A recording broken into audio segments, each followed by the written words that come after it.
La rúbrica. Vamos a hablar ahora específicamente del contexto que nos ocupa hoy y de lo que queremos que quede mucha claridad.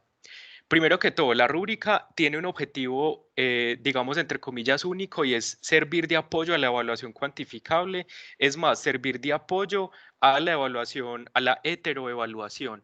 Es un documento que hemos intentado que sea muy simplificado, pero que no sea reduccionista o que no deje de reconocer algunos elementos que son importantes en el proceso de enseñanza y aprendizaje de una lengua y además en el proceso de enseñanza y aprendizaje de una lengua con esta nueva mirada. Lo hemos hecho con base en lo que ya existe en teoría, en la teoría didáctica de las lenguas, y también lo hemos hecho teniendo en cuenta lo que existe en el montaje de pruebas estandarizadas.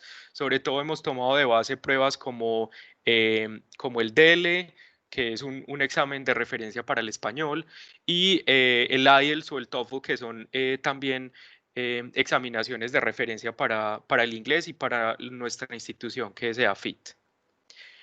Muy bien. La rúbrica cuenta o tiene tres componentes. Un primer componente son los criterios, que son los elementos generales de abstracción de lo que queremos evaluar. Esos elementos generales de abstracción hemos querido materializarlos en descriptores. Los descriptores son entonces esa operacionalización que hacemos de los aspectos específicos o conceptos específicos que vamos a evaluar. Y finalmente pasamos a un último componente que sería la escala de valoración, que hemos visto la posibilidad de que se haga de forma mixta, es decir, con un descriptor cualitativo, pero que refleje a su vez un elemento cuantitativo que nos va a servir para hablar de la estimación del desempeño en ese concepto o aspecto específico del criterio. Muy bien. Los tres criterios que hemos considerado son alcance, precisión y coherencia. Alcance, que digamos, como ustedes lo ven acá muy bien, es, digamos, porcentualmente uno de los criterios que más peso tiene, está relacionado sobre todo con lo comunicativo. Lo comunicativo en términos de dos elementos propiamente, que son la situación comunicativa, es decir, el contexto de la actividad o el momento evaluativo, y los objetivos de aprendizaje, o como se conocen en este momento en los programas de inglés, can-do statements. También incluye el tema de alcance todo lo que es lo operativo. Un poco algunos lo pueden reconocer de esta manera en otras rúbricas como task completion. En este caso vemos realización de la tarea y seguimiento de las instrucciones para realizar la tarea. El segundo criterio es el criterio de coherencia. Aquí queremos hacer mucho énfasis porque digamos que es un elemento nuevo en nuestra construcción de la renovación curricular, y es porque además de incluir lo propio de la coherencia y la cohesión y de la relevancia del contenido expuesto por el estudiante, también queremos que se evalúe un poco el desarrollo tangible de lo que es la competencia crítica o la competencia cultural o la posibilidad de reflexión y análisis, y vamos a ver algunos ejemplos de cómo eso se puede lograr. Finalmente tenemos un elemento que está mucho más ligado a lo que sería evidentemente la lengua o la corrección, y lo hemos dividido en estructura y todo lo que implica el elemento gramatical desde la ortografía y de la comprensión de lo que el estudiante debe hacer en el nivel, y un elemento léxico para mantener esa parte de estructura y la ortografía léxica. Vamos a ver también luego algunos ejemplos.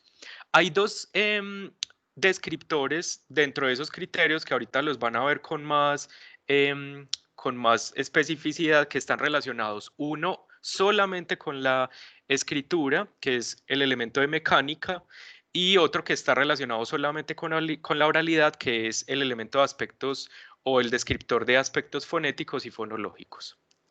Alcance. En alcance tenemos dos descriptores. Van a ver que en general el criterio que más descriptores tiene es el criterio de precisión, pero queremos que sea, pues, o que se haga mucho énfasis en que el objetivo principal es a la simplificación, a que cuando el profe lo lea sea capaz de darle rápidamente una estimación con respecto al desempeño en el descriptor.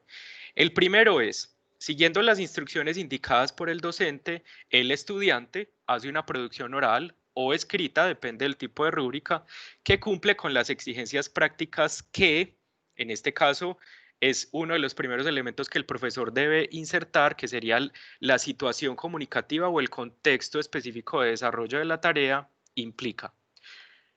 En este elemento de situación comunicativa queremos ser muy enfáticos y por eso ahorita en los ejemplos nos vamos a concentrar en diferenciar muy bien qué es una situación comunicativa en contraste con un objetivo de aprendizaje. El segundo descriptor es un descriptor al que hemos dado la otra mitad del porcentaje, que tiene un desempeño adecuado desde el punto de vista pragmático de adecuación sociolingüística al momento de, y ahí sí vamos a insertar explícitamente el objetivo de aprendizaje o el grupo de objetivos de aprendizaje que estamos trabajando específicamente para la evaluación en ese momento evaluativo de esa unidad. Entonces, si por ejemplo estamos en la unidad 3 de un curso 7 de jóvenes y tenemos tres objetivos de aprendizaje, todos relacionados con una misma competencia, por ejemplo, oralidad, entonces tendremos que explícitamente insertarlos en la rúbrica para poder finalmente evaluarlos y estimar cómo fue el desempeño del estudiante. Este sería en total el primer criterio con sus dos descriptores. El segundo criterio es el criterio de coherencia al cual hemos dado entre un 25 y 30% en los porcentajes. El primer descriptor, digamos que es muy similar a lo que ya teníamos en otros contextos o a lo que se hace normalmente en una producción y es estimar hasta qué punto el estudiante tiene una producción que es lógica, relevante y que además está cohesionada con la temática discutida. Ese sería el primer elemento. Y el segundo, que es allí donde hemos incluido un elemento de reflexión y de análisis, es incorpora en el desarrollo de su tarea elementos de reflexión y análisis abordados en clase acerca de la temática discutida. Entonces, obviamente no queremos medir en este contexto la capacidad crítica del estudiante, sino la capacidad de que eso que se promovió durante la clase en términos de reflexión y análisis, él lo pueda incluir en la producción que está haciendo.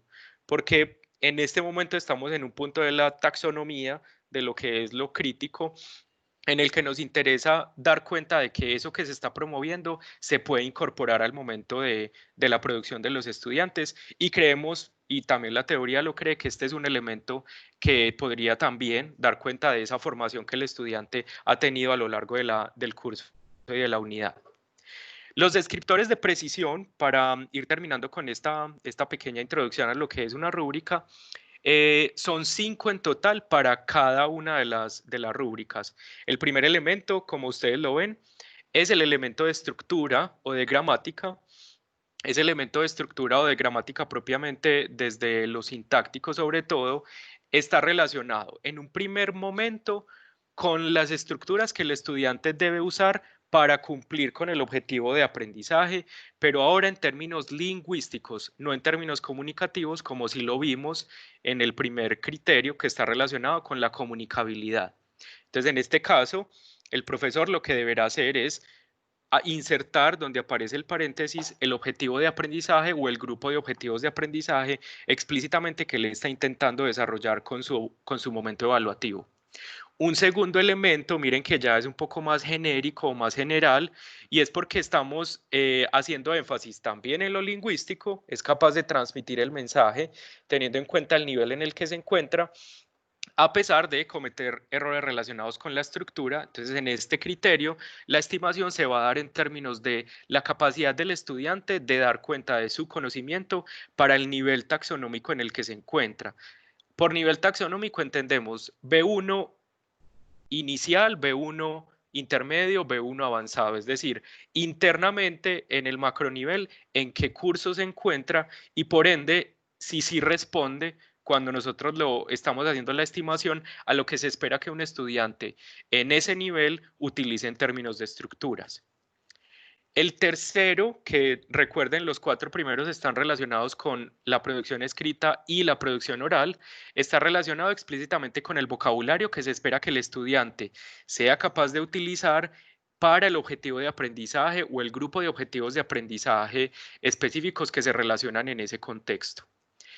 Y el cuarto, de nuevo, nos vamos un poco más a lo general y allí tenemos la capacidad del estudiante de dar cuenta de su capacidad para utilizar un vocabulario que se espera que él utilice para el nivel taxonómico en el que se encuentra. Ustedes pueden hacer una lectura más exhaustiva de estos descriptores tanto acá en la presentación como en la rúbrica que se les adjuntará a la formación. Finalmente, tenemos dos criterios que están explícitamente relacionados con solo una de las competencias. El primero, que es el componente o el descriptor de mecánica, dice utiliza los elementos de puntuación, estilo y mecánica explícitamente en general de forma adecuada. En ese contexto, pues digamos que es muy evidente y en las rúbricas que se usaban anteriormente en nuestro centro de idiomas o incluso en otras partes, se intentaba siempre hacer énfasis en esa posibilidad de determinar hasta qué punto, aunque no se promueva, se puede evaluar el elemento de puntuación, de mecánica, de uso de mayúsculas, por ejemplo, de puesta en página y demás. Y finalmente el elemento de oralidad exclusivamente en el cual queremos hacer énfasis en, pues lo hemos llamado fonética y fonología, pero para hablar un poquito más en términos de gramática pedagógica, lo pusimos como tiene un desempeño adecuado al momento de pronunciar. Es decir, nos centramos en pronunciación a sabiendas de que hay otros elementos dentro de lo fonético y lo fonológico que deben ser, que se deben también, a los que se debe tener también o poner atención. Muy bien. Con esto terminaríamos los descriptores. La escala de valoración.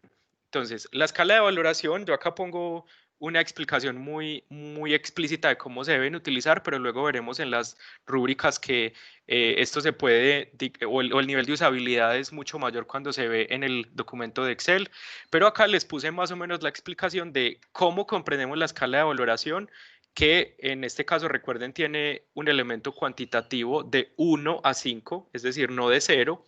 Un estudiante que participe en un momento evaluativo nunca recibirá 0, y incluso si participó en una, digamos, en una proporción muy pobre, su nota mínima va a ser 1. Y la nota máxima va a ser 5, en el que pues, ponemos de forma sobresaliente como la valoración cualitativa, pero tenemos la tendencia a hacerle pensar al profe que debe tratarse de una estimación excepcional del desempeño dentro de ese criterio. Entonces, siguiendo con esa línea, ustedes van a ver que tenemos un primer nivel que sería una estimación del desempeño incipiente o emergente, es decir, que el estudiante no cumple para nada con las expectativas para ese descriptor. Un segundo elemento que lo hemos llamado con necesidad de mejoría desde lo cualitativo, y es porque vemos que el desempeño es notablemente inconsistente con respecto a las expectativas y se reconoce que hay una necesidad clara de trabajo y de mejora. Un tercero que es cuando el estudiante cumple de manera mínima y consistente, es decir, él lo hace, pero es todavía muy mínimo lo que hace, a pesar de que es lo que se espera con el desempeño. Una